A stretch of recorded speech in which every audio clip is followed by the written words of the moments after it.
Hi everybody, this is the Algebra 2 video on factoring. We're going to have a week of factoring, and the first way we're going to learn how to factor is by taking out a greatest common factor and also by a method called grouping. All right, so I'm going to do a lot of examples.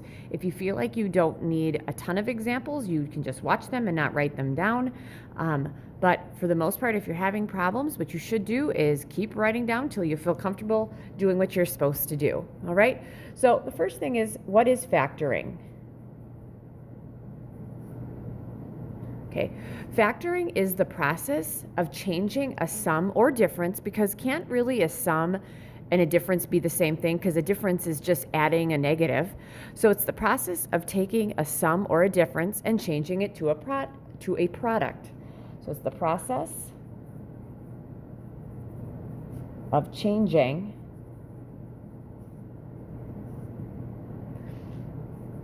a sum or difference, so I'm getting a little to the end there, to a product. So before, what we've been doing is we've been taking products and we've been changing them into sums or differences. So if I changed a product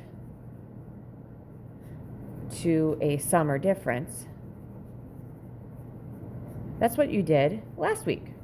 So for instance, I'm going to look at kind of what we're doing today. All right, if I took, let's say, 5x times x squared plus 3. Okay, let's just say I took that. Well, to solve this one, you guys, wouldn't we just distribute the 5x through? So 5x times an x squared is a 5x cubed, and a 5x times a 3, that's plus a 15x. And that would be my answer. I can't combine those, so I'm done. So if I'm looking at these, okay, this is my product, and that's changed to a sum, but it could have been a difference if I had a minus sign there. All right, so what we're going to do is factoring. Not only is it the product or the process of changing a sum or difference to a product, in this case, what we're going to do is we're going to start with this sum, right, and we're going to change it into a product. What we're going to look at is factoring using the distributive property backwards. We're going to be using the distributive property backwards, and that's what we do when we factor out a greatest common factor. So, a greatest common factor.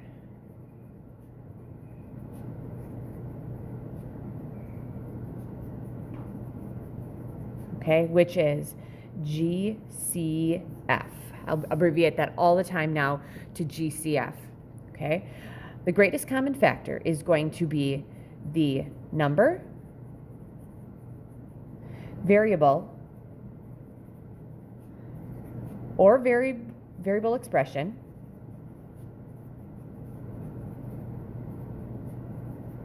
and that variable expression may include a number. I'll just abbreviate that to a number. So it's the number, variable, or variable expression. That variable expression may include a number that is the largest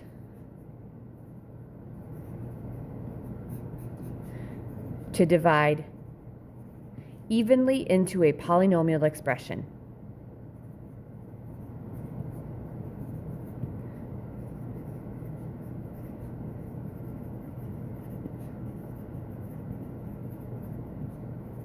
It has to be the largest. That's what makes it the GCF, okay? So when you're factoring out a GCF, so factoring out a GCF is backwards distribution. That's what I usually call it. So factoring a GCF is backwards distribution.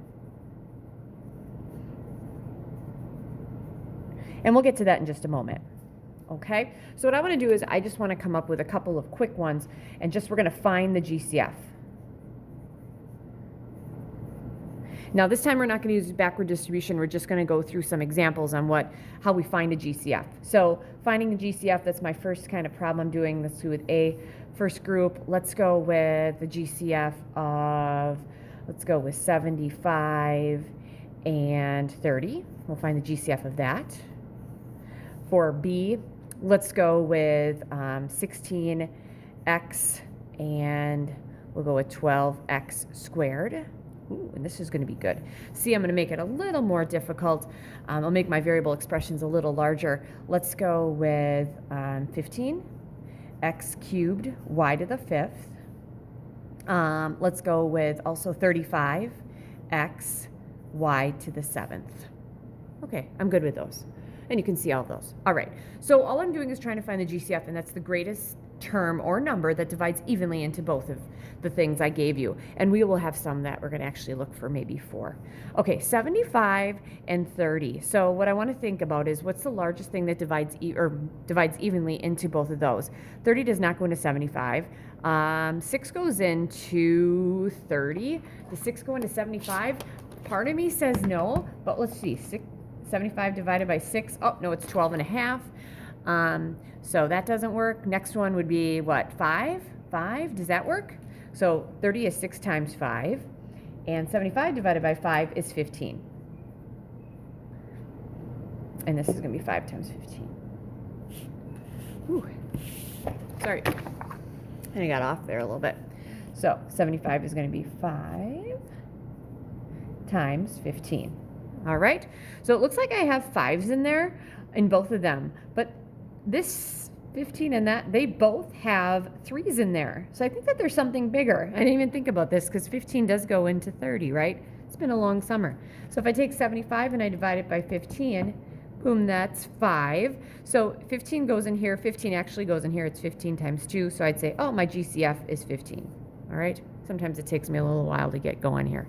All right. The next one. All right. 16 and 12. That one's pretty easy. So it divides evenly. The largest one is 16 and 12. 6 does not go in both of these, but 4 does. So it's going to be 4.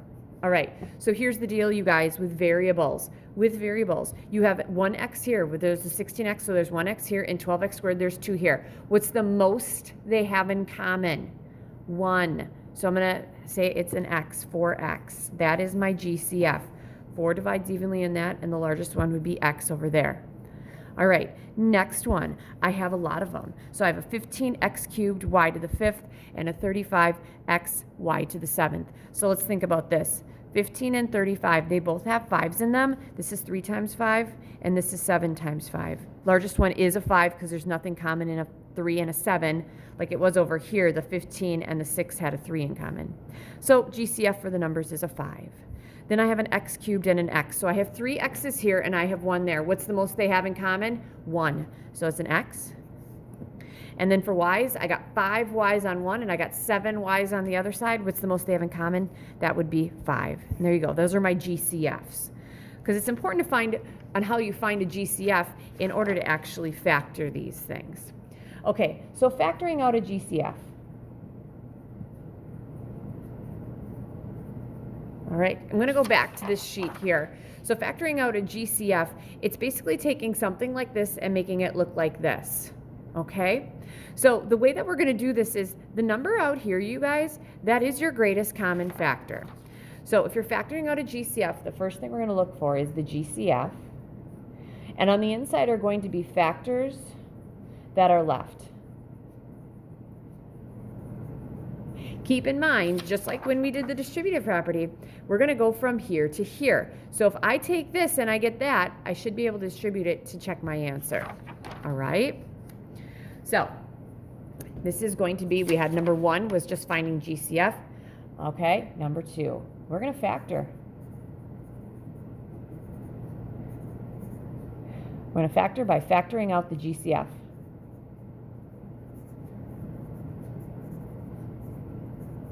I'm going to tell you right now that every time you factor, you should always look for a GCF because any kind of polynomial expression could have a greatest common factor. All right, first one, 2x squared plus 4x. What is that?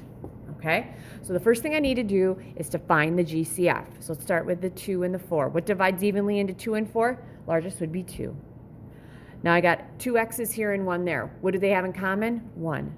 2x, that's my GCF. Okay, then this thing would have to get distributed through to give me this. So let's think about it. What do I multiply a 2x by to get 2x squared? Wouldn't that be an x? Now since this is plus, that has to be plus. And what do I multiply a 2x by to get 4x? Well, wouldn't that just be 2? And if I check it, 2x times x is a 2x squared, and 2x times 2 is a 4x. That works. All right? Then the other thing we have to check is to make sure we did get the greatest common factor out. And the reason we know we did is because in here, this x plus 2, you can't factor anything out of there except for a 1. All right? All right, B. 15x squared plus 20x minus 40. All right, so the first thing I want to do is I want to find the greatest common factor. So if I'm looking at all of these terms, the last term does not have an x. Therefore, I'm not taking an x out like I could here. But for 15, 20, and 40, aren't those all multiples of 5? Okay, so I'm going to take a 5 out. Now, in here, we're going to have 3 terms because we have 3 here. Okay, what do I multiply a 5 by to get 15x squared? That's a 3x squared. Since there's a plus here, there's going to be a plus there. What do I multiply a 5 by to get 20x? That's a 4x. All right, next I have a minus here. I'm going to have a minus there. What do I multiply a 5 by to get 40? That'd be 8. I feel like I got the GCF out because there is nothing I can factor out of these 3 other than 1. And checking my answer, 5 times 3x squared, 15x squared. 5 times 4x is 20x. 5 times negative 8 is negative 40. That checks. I feel good about that. All right. And again, if I'm talking fast, feel free to just take that video and press pause. All right, let's get to some difficult ones because I feel like in your homework, eventually you're going to get some difficult ones. 10x squared y squared plus 8xy squared plus 12xy. What is that going to be? All right, so there's a lot of stuff here, so let's take this slow. 10, 8, 12. What's the GCF in just the numbers? Looks like a 2. X squared, x, and x. So I got 2, 1, and 1. What's the most they have in common? 1. So it's an x. For the y's, I got y, y squared, and y. What are the most they have in common? 1. All right, here we go. What's left on the inside? What do I multiply a 2x by to get 10x squared? Well, I have to multiply the 2 by 5, right? The x has to get multiplied by another x to give me the x squared. And I already have the y, so I don't need a y. Sorry, did not mean to do that.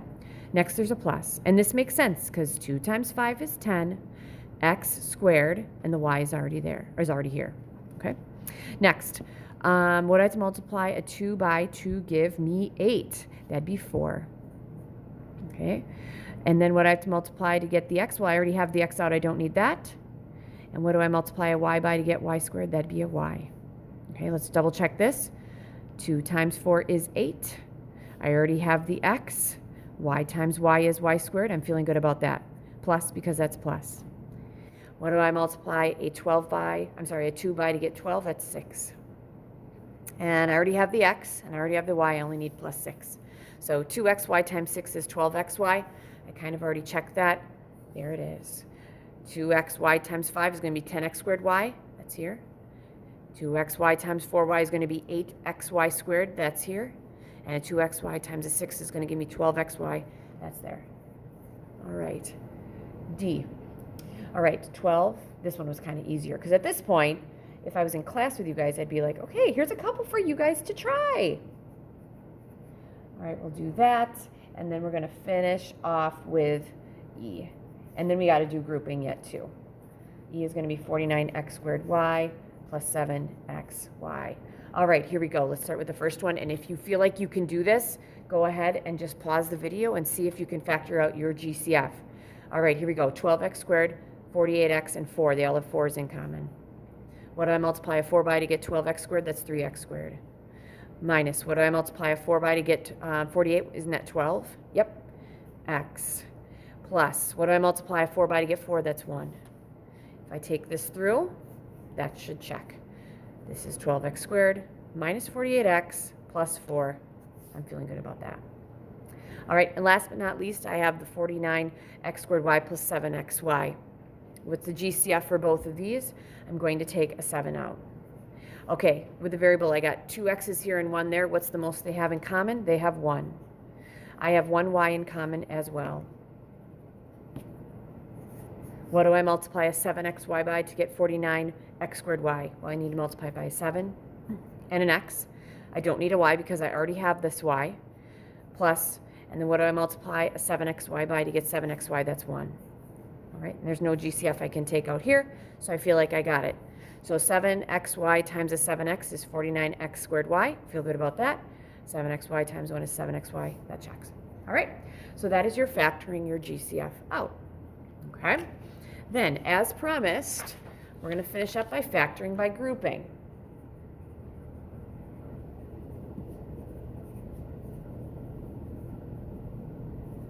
Now, for our purposes, we're only going to factor out with 4 parts. You could, as long as you have an even number, you can factor by grouping, but in Algebra 2, we just use 4 parts. So this is, I think, my third thing of the day, because we did GCFs, and then we factored with GCFs, okay? And now this is my last one. We're just going to get right into it. So we got x cubed plus 4x squared plus 5x plus 20. All right, so here's what we're going to do, you guys. We're going to actually group things together. And you should have the cube, the square, everything should go in descending order. That just means your variables should, your variable expressions, exponents, should be getting smaller. All right, so this is my first group, and this is my second group. All right, out of the first group, we're factoring GCFs. This is nothing new. Out of this group, what's the GCF for an x cubed and a 4x squared? That would be an x squared. Okay, what's left on the inside? What I multiply an x squared by to get x cubed, that's an x. Plus, what I multiply an x squared by to get 4x squared, that's 4. Awesome. Plus. Next group, what is the GCF for a 5x and a 20? That would be a 5. What I multiply a 5 by to get 5x, that'd be an x. Plus, what I multiply 5 by to get 20, that's 4. All right, so here are my groups. I factored them. I have one group on the left and one on the right. Do you guys see any factor that both of those groups have in common that I can factor out of both of them that look exactly the same? Isn't that the x plus 4? All right. So if I factored an x plus 4 out of this group, isn't there an x squared left? And if I factored the x plus 4 out of that group, isn't there the plus 5 left? And there it is. That's factored. All right, and I'll show you that it gives us this. All right, so just like what you guys did last week, x times x squared is x cubed. X times a 5x, or a 5 is 5x. All right, next, 4 times x squared is a 4x squared. And a 4 times a 5 is a 20. Now, even though these are in different orders, you have the x cubed, the 4x squared, the 5x, and the 20. I'm feeling good about that. So that's factoring by grouping. It's just looking at factoring GCF a couple of times. All right, so then I got x cubed plus 5x squared, should be x cubed minus 5x squared plus 8x minus 40. Same thing, okay? So this is the same kind of problem. There's a twist coming on in the next one. So if you want to go ahead and get through this and then check your answer, you can. All right, GCF from the first group, it's an x squared. Left inside would be what, an x minus 5. All right, plus. Now, what I'd ask at this point would be, looking at the last problem, if x minus 5 is in parentheses, what should be in the parentheses here? X minus 5. Can you get x minus 5 out of there? Yep, if I take an 8 out, 8 times x is 8x, 8 times negative 5 is 40. Since this is a positive 8, let's go with a plus 8 here. All right, so then I'm looking at, okay, from each group, so I got these two groups here, right? What factor do they have in common? They have the x minus 5, so that's the GCF, and that's going to be put on the outside. All right, so what's left from the first group when you factor out your GCF? X squared. What's left from the second group when you factor that out? It's a plus 8, and that should be your answer. And checking it, x times x squared is x cubed. X times 8 is an 8x. Negative 5 times x squared is a negative 5x squared. Negative 5 times 8 is a negative 40. And even though my terms are out of order, it's the same. There we go. C, last one, 2x cubed plus 14x squared minus 3x minus 21. All right, 4 parts, we're going to group it. Now, the other thing I'll tell you is I haven't really focused on this in this video, but I will in the future. I really should be looking for a GCF that I can take out of all 4 parts first. I know I didn't give you any examples like that, so that's why I haven't asked you. All right, GCF from the first one. Wouldn't we take out a 2x squared? What's left on the inside? X plus 7. That's 2x cubed, 14x squared. Good with that. So now this one has a little trick in it, and what I want you to do is think about what should go in that parentheses. Well, didn't we say x plus 7? Okay. Is there anything I can factor out of a negative 3x minus 21 so I get x plus 7 on the inside? Well, I feel like a 3 is going to work, right? Because 3, that's a 3x, and 3 times 7 is 21. The difference is if I make this plus, that gives me positive 3x plus 21. I need to be negative 3x minus 21, so we're going to go with a minus. Ooh, there you go, negative 3x minus 21. So again, I have two groups. What is my GCF of the groups they have in common? And it's x plus 7. When I factor an x plus 7 out of the first group, what's left over is a 2x squared minus. When I factor the x plus 7 out of the second group, what's left over? That's a minus 3.